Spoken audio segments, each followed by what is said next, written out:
A few years ago, I read the most profound book, Mary Magdalene Revealed by Megan Watterson. And then I read it again. And then I listened to it. And then I actually went to the Mary Magdalene retreat with Megan Watterson at the Omega Institute. It's such a profound book. And while I was reading it for the first time, my soul knew it to be true. It was like I was reading something familiar that I already knew deep within me.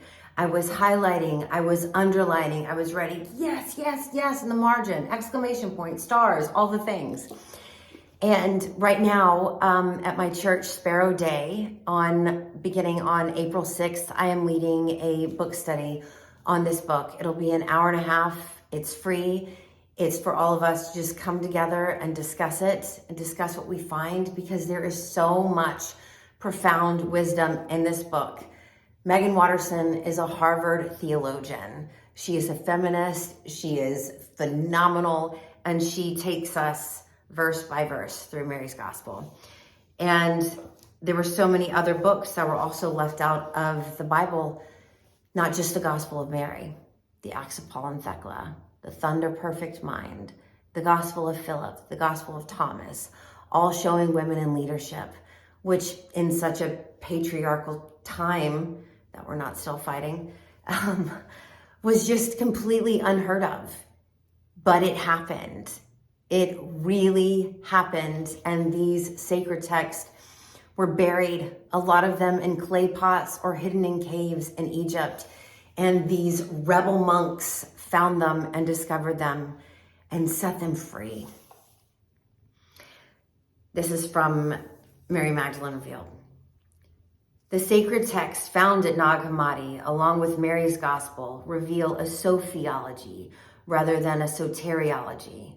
They focus not on a process of salvation, but on wisdom of the divine, and on the eternal transformation that Christ went through and that we can all go through as well. The Gospel of Thomas and the Gospel of Philip also emphasize the unique and exceptional relationship between Mary Magdalene and Christ as his kenonos, or companion. If the early church fathers were going to establish male authority, Mary's true identity and relationship with Jesus, according to these other competing and conflicting early sacred texts from the Christ movements in the 1st and 2nd centuries, then Mary Magdalene and her profound gospel would have to be buried, and her identity would have to be retold as someone far less significant to Christ than she was in all of this ancient scripture. Mary's gospel reveals that she could turn the disciples back towards the good, toward God, which is an indication that she had followed this path that Christ walked to become in Hydia. It reveals that she was a leader among other leaders, an apostle to the apostles, and something far more radical and heretical than a prostitute, because she wasn't at all.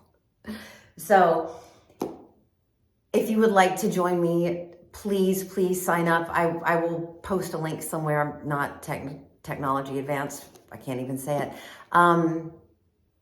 But it's just something I'm so passionate about.